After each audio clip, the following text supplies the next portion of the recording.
Indian 2 திரைப்படத்தோட free ticket டெய்லியும் ஒருத்தருக்கு குலுக்கல் முறையில் ஃப்ரீயாக கொடுக்கப்படுகிறது. மேலே தெரிகிற இன்ஸ்டாகிராம் ஐடிக்கு ஒரு மெசேஜ் பண்ணி ஃபாலோ பண்ணால் மட்டும் போதும், நீங்களும் டிக்கெட் வின் பண்ண வாய்ப்புகள் அதிகமாக இருக்குது. ஃபைனலாக ரசிகர்கள் எதிர்பார்த்தது நடக்க போது இந்தியன் 2 திரைப்படத்தோட புக்கிங்கை பற்றி தான் பேச போகிறோம். இன்னும் படம் ரிலீஸ் ஆக 4 நாட்கள் இருக்கிறது. இந்த 4 நாட்களில் புக்கிங் ஸ்டார்ட் பண்ணியே ஆக வேண்டும் 4 நாட்களுக்குள்ளே. ஸோ இப்போ படக்குள்ள என்ன பிளான் வச்சுருக்காங்க, எப்போ புக்கிங் ஸ்டார்ட் பண்ண போகிறாங்க அப்படிங்கிற டீட்டெயிலான விஷயத்தை தான் பேச போகிறோம். இந்தியன் 2 இந்த திரைப்படத்துக்கு ரசிகர் மத்தியில் வேறு லெவல் எதிர்பார்ப்பு இருக்குது. ஒரு பேன் இண்டியா ரிலீஸாக இந்தியன் 2 திரைப்படம் ரிலீஸ் ஆக போகிறது. ஸோ இந்த படத்தோட புக்கிங் எப்படா ஸ்டார்ட் ஆகும் அப்படின்னு சொல்லி ரசிகர்கள் வெயிட் பண்ணி கொண்டு இருக்கிறார்கள். ஏன்னா அந்த அளவுக்கு தான் பெருசாக இந்த திரைப்படத்தை மேலே எதிர்பார்ப்பு இருக்கிறது.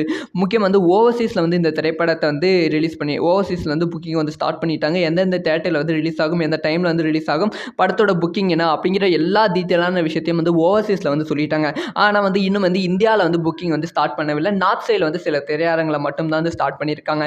இப்போ என்ன ஒரு அப்டேட் கிடைத்திருக்குன்னா, இந்தியாவில் புக்கிங் ஸ்டார்ட் ஆக போகிறதாம். அது என்னைக்குன்னா இன்னையிலிருந்து இன்னைக்கு ஈவினிங் கரெக்டாக ஒரு 4 மணிலிருந்து இந்தியன் 2 திரைப்படத்தோட புக்கிங் ஸ்டார்ட் ஆக போகிறது அப்படின்னு சொல்லியிருக்காங்க. இந்தியாவில் இருக்க டிஸ்ட்ரிபியூட்டர்ஸ் எல்லாமே வாங்கிட்டாங்க. திரையரங்குகளுக்கும் இந்த திரைப்படம் சைன் பண்ணப்பட்டு இருக்கிறது அப்படின்னு சொல்லப்படுகிறது. அதனால இந்தியன் 2 திரைப்படத்தோட புக்கிங் ஸ்டார்ட் ஆக போகிறது. கரெக்டாக இன்னைக்கு ஈவினிங் 4 மணிலிருந்து ஸ்டார்ட் ஆக போகிறது. புக்கிங் நீங்கள் ஃபில் பண்ணிக்கலாம் புக் மை ஷோவில். ஸோ இதை பற்றி உங்களோட ஒப்பீனியன் என்ன அப்படிங்கிற விஷயத்தை மறக்காம கமெண்ட் பண்ணுங்கள்.